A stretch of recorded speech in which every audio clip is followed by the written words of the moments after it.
Assalamualaikum warga Surabaya. Wes ngerti gorong, lek gawe ngewujudno kota layak anak, pemerintah kota Surabaya terus ngelakokno berbagai upaya. Salah sijine ambek nyediakno ruang bermain ramah anak utawa RBRA nang berbagai taman kota. Sampai dino iki wis ana 38 taman aktif nang Surabaya sing wis dilengkapi ambek perabotan tulinan anak. Ono 2 taman sing sik diajokno gawe ngentokne sertifikat RBRA teko Kementerian Pemberdayaan Perempuan dan Perlindungan Anak utawa Kemen P3A. Yo opo tanggapane warga tentang permasalahan iki? Yuk disimak wawancarane. Sudah tahukah Anda Surabaya mendapat predikat Kota Layak Anak atau KLA? Belum. Enggak tahu. Belum, Mbak. Belum. Menurut Anda, bagaimana kondisi taman bermain anak yang pernah Anda kunjungi? Setahu saya taman di Surabaya ini sudah bagus dan layak buat anak-anak ya. Menurut saya sih bagus untuk anak-anak. Anak-anak juga senang, ibunya juga lebih aman ya. Maksudnya melihat anaknya yang bermain di taman yang seperti itu gitu. Bagus sih, layak, terus juga aman ya. Kalau lihat fasilitas yang ini sih saya rasa udah cukup baik ya Mbak ya. Menurut Anda, apakah keberadaan taman bermain anak itu bisa menjadi tolok ukur atau indikator kota layak anak? Bisa juga.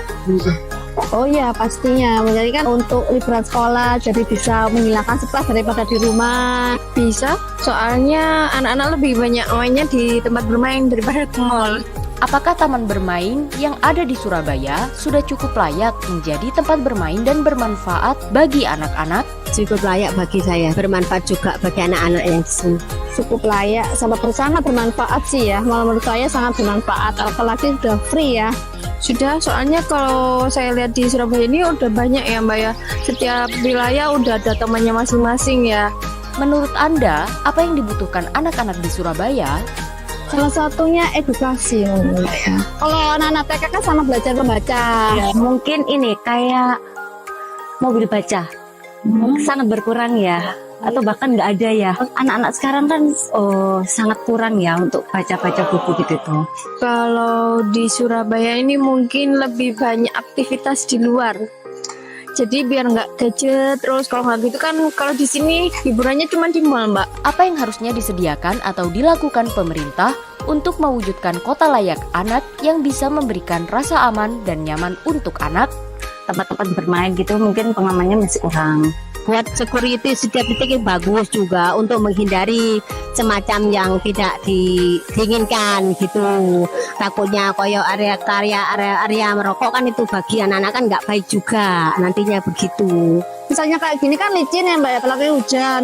Mungkin dikasih batu-batuan atau apa biar nggak bukan batu sih. Anti slip, jadi biar nggak anak licin. Apalagi kalau pakai lepas sandal kadang kan licin, takutnya kepleset atau jatuh gitu. Bisa membuat kayak komunitas-komunitas khusus anak mungkin ya, kayak misal sepatu roda, apa skate gitu. Nanti kayak setiap hari apa gitu nanti ada komunitasnya. Percuma duwe taman bermain ramah anak akeh. Nek arek-arek cilik nang Surabaya sik gorong ngrasakno kesejahteraan urip. Ya apa ya Islam delok masalah iki? Yuk disimak penjelasannya Ustazah.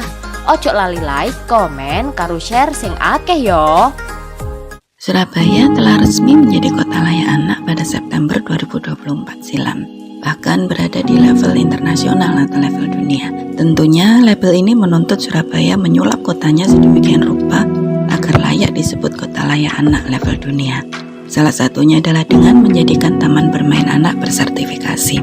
Namun, apakah ini perubahan yang bagus? Tentu saja penyediaan sarana bermain untuk anak-anak adalah hal yang bagus karena ini bisa mengurangi ketergantungan anak kepada gadget. Namun apakah hanya ini perubahan yang bisa dilakukan di kota Surabaya untuk membuktikan bahwa Surabaya itu layak menyandang predikat sebagai kota layak anak? Jadi perlu dilihat lebih lanjut bahwa yang dibutuhkan anak itu tidak hanya bermain dalam tumbuh kembangnya. Usia anak itu usia pembentukan fondasi hidup, usia menjadikan dia sebagai seorang yang bertanggung jawab. Sehingga karena mayoritas di Indonesia atau di Surabaya itu adalah Muslim, maka fondasi hidup yang dimaksud itu adalah tentunya pembentukan akidah Islam yang kuat kepada diri anak. Jadi pembentukan akidah Islam yang kuat sejak anak-anak adalah hal yang sangat penting untuk membentuk masa depannya, untuk menjadikan dia sebagai seorang manusia yang utuh begitu di masa depannya ketika dia dewasa nanti. Dan pembentukan ini terjadi di mana? Yaitu di keluarga dan sekolah ya, tentunya seperti itu. Bicara tentang keluarga, kita tidak sekedar membicarakan kelompok kecil manusia begitu ya, karena keluarga itu dia hidup dalam komunitas masyarakat dalam sebuah negara.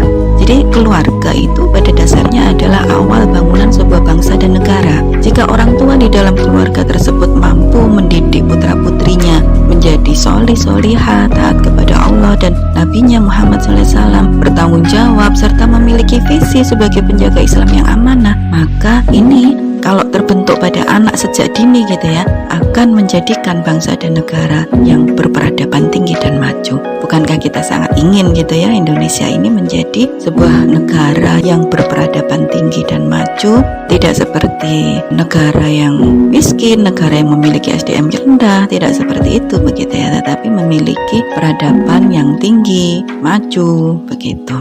Nah, maka sebuah kota layak anak tidak boleh mencukupkan diri dengan hanya menyediakan sarana bermain untuk anak, tapi juga harus memberikan dukungan penuh pada orang tua, sehingga memampukan orang tua itu menjadi pendidik yang kompeten terhadap anak-anaknya. Artinya pemerintah kota Surabaya harus mampu menyejahterakan rakyatnya, menjamin keamanan rakyatnya, kesehatannya, pendidikannya, agar ketika para pemuda di Surabaya itu siap menikah, maka mereka ini sudah layak menjadi orang tua yang akan membesarkan dan mendidik anak-anaknya dengan baik. Kemudian tentang sekolah dalam sebuah kota layak anak juga tidak cukup hanya disandarkan pada bangunan, gedung sekolah yang bagus, sarana prasarana lengkap, guru yang kompeten, akan tetapi lebih dari itu, sekolah juga harus memiliki kurikulum yang bisa memperkuat identitas keislaman para siswa sebagai muslim yang taat, bertanggung jawab, serta memiliki visi sebagai penjaga Islam yang amanah.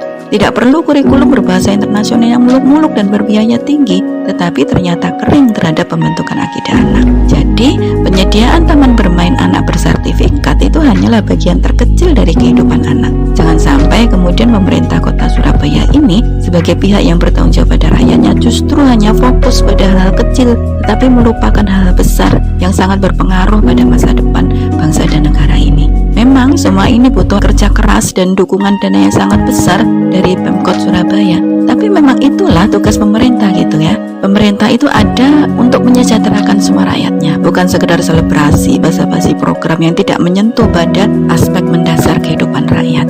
Maka jika para pejabat di Pemkot Surabaya ingin mendapat tempat yang baik nanti ya, di hari penghisapan kelak, hendaknya benar-benar berusaha bersungguh-sungguh memikirkan rakyatnya, bukan sekedar gimmick politik pencitraan begitu ya, tapi sebenarnya tidak memberikan solusi terhadap kebutuhan rakyatnya, termasuk anak-anak. Untuk itu sudah saatnya para pejabat di negara ini, tidak hanya untuk para pejabat di Pemkot Surabaya, mempelajari kembali model kepemimpinan dalam Islam, juga mempelajari kembali cara mengatur negara menurut Islam. Karena Islam itu diberikan langsung oleh Allah, pencipta langit dan bumi, pencipta manusia ini kepada manusia. Sudah saatnya meninggalkan demokrasi kapitalis sekuler yang merusak ini. Karena Islam itu diberikan langsung oleh Allah, maka pastilah Islam tidak akan memberikan jalan yang buruk pada manusia, tapi justru memanusiakan manusia, memberikan berbagai macam bentuk kenyamanan hidup dan kesejahteraan dalam rahmatal lil alamin yang dijamin oleh Allah Subhanahu wa taala.